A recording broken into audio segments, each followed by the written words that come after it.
मेरे को तो ऐसा धक धक हो रहा है। मेरे को भी मजा आया और मैं ये जो मजा है हिंदुस्तान के हर व्यक्ति को देना चाहता हूं।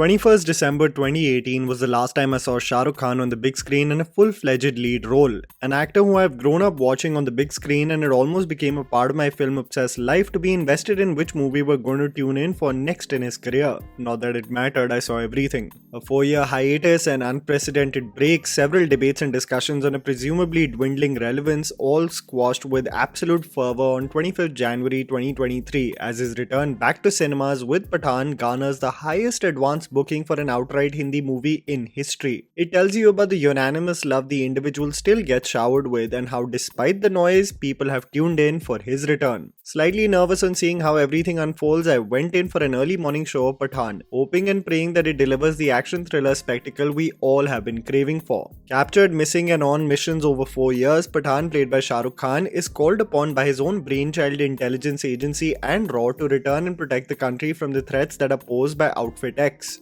a private terrorist organization that works solely for monetary purposes, led by Jim, played by John Abraham. What is the particular threat posed against India by Outfit X? How does Pathaan return back to the force? How does his dynamic work with Deepika Padukone, who acts as an essential part of the mission? And finally, how does it all culminate into this action extravaganza, and whether Pathaan can combat and nullify the threat posed to his country forms the storyline of this spy universe film that gets the ball rolling for it to become a full-fledged franchise. Here's me telling you the good and bad aspects of the film so that you guys can ultimately decide whether to watch Pathaan in theaters or not. The underwhelming aspects: mid-music, choreography and background score. Ever since the release of the 2 songs from Pathaan and even the background score, I may have heard it countless number of times. I have objectively tried to dissect the impact of the music, its form, its choreography and its final packaging, and I have to confess that both the songs Besharam Rang and Jhume Jo Pathaan, the latter coming in as the end credits song, so it shouldn't really matter, but irrespective, were mid as hell. While Besharam Rang was in the news for possibly the most odd controversies, and it generated a hooting and cheering when Deepika came in her you-know-what dress, it benefited from people tuning in to understand what the hype was all about. The songs of Pathaan, from strictly an entertainment point of view, can be termed as ordinary at best. The thing about the songs in War was that if you just listen to the music without the choreography, it'll actually pass off as forgettable numbers, but the seamless choreography and performances by Hrithik and Tiger in both Ghungru and Jai Jai Shiv Shankar elevated the quality of the music. You saw it actually more for the choreography than the music. In the case of Besharam Rang, the odd choreography doesn't help in enhancing the song, and Shah Rukh's stylish Adab isn't enough for it to be imprinted for years to come. When it comes to the end credit songs, I think it's also safe to say that Jhume Jo Pathaan isn't as memorable as Swag Se Swagat, and that's what my perception has been with the music and its ultimate impact even after stepping out of the theatre. It's okay, but nothing special. You'll feel the same also for the background score that assists the action set pieces. Comedy hits and misses and some set pieces. The first half of Pathaan is inconsistent. It's also due to the forced comedy that is played in the narrative between Pathaan and Rubina, a dynamic that never really fully lands. These characters play off of one another. We have some good moments, but the comedy infused in their ultimate mission to capture something from a vault, for example Pathaan bribing a Russian escort with not rubles but boobles and calling those controlling the security uncle and auntie, almost seemed unnecessary. There is also an origin story that is created with Deepika's character which doesn't really connect you more with her character or make you empathetic towards her, and its flashes almost become redundant in the screenplay. What becomes abundantly clear with the scale like Pathaan being attempted, that Siddharth Anand possibly wanted to cover every element of the world and choreographing an action set piece around it. While these things are on the ground, it's exceptional, but when it transports over ice and uses jetpacks, it slightly gets over the top. I saw this film on IMAX 3D and I know that it is a privilege for most, and if you do have the funds and are a film buff, I would highly recommend you see this film in no other format but on IMAX, as it definitely delivers the big screen spectacle we all have been craving for from Hindi cinema. but the set piece is done over ice as Jim chases Pathaan on a motorcycle and Deepika abruptly enters on skates, or probably the most jarring one, the jetpack sequence that have been heavily criticized online even before the movie released, just don't pack the punch of exhilarating set pieces. They seem like additions that almost become for the sake of scale more than necessary additions to the screenplay. What's crazy is when Pathaan is getting his hands dirty on the ground with his bare fists and kicks, or even with his iconic shotgun, that's where things get the most exciting. Not so much when it's covering the elements of the world. The good.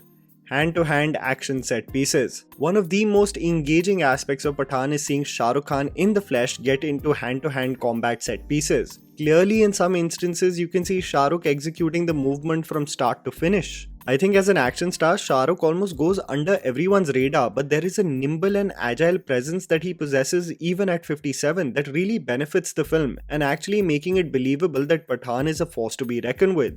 Pathaan trapping the enemy by being vulnerable formulates the commencement of the madness that gets the show running for the film, something that has a combination of his iconic shotgun and mixed martial arts come into play. The same goes for when Pathaan and Jim meet head to head on top of a moving car. It's an exceptionally choreographed action set piece where two helicopters get tied to one another as Pathaan and Jim dish it out. Nothing beats, however, the train sequence as it again combines his shooting and physical combat skills, really solidifying that our protagonist is the man for the job and someone to root for. The set piece in the train eventually develops into the most badass combination that I will come to later. I could not even hear the dialogues at one point, the cheers were so deafening. The importance of Deepika and an unapologetic John Abraham. I know the bar is low for women in commercial action movies, but at least you've got a girl in this world who is capable in her field and is a vital element to the plot rather than just being a part of a romantic storyline, which is what usually happens to women in mass action films. It is lovely to see Padukone carry out stunts with precision. Looking badass with a heavy machine gun going full throttle against the enemies was really exciting to witness. I just wish her character was written better. John Abraham, on the other hand, as we all anticipated and predicted, is an amazing antagonist. One of my biggest gripes with War was how weak the antagonist was for Kabir. The plastic surgeries mess aside, it almost never made the stakes more exciting for me. John, on the other hand, as the sinister, no-nonsense, ruthless and deadly villain, acts as the antagonist this spy universe deserves. He doesn't give a shit about what people think about him, he doesn't trust anyone, and you know what is even more exciting and entertaining about this film?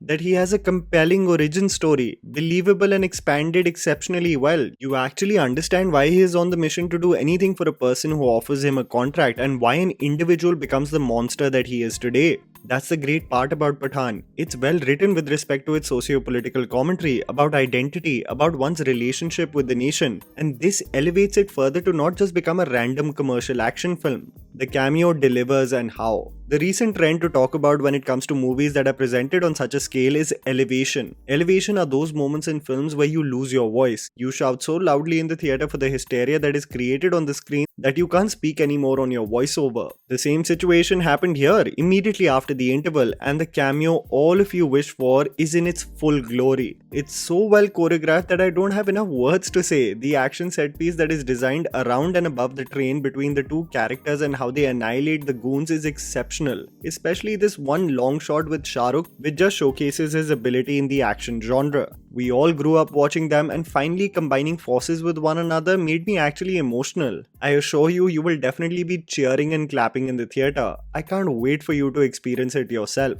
The Badshah is truly back. They created a narrative that Shah Rukh Khan and his stardom has faded, that he has lost touch with what works in the market.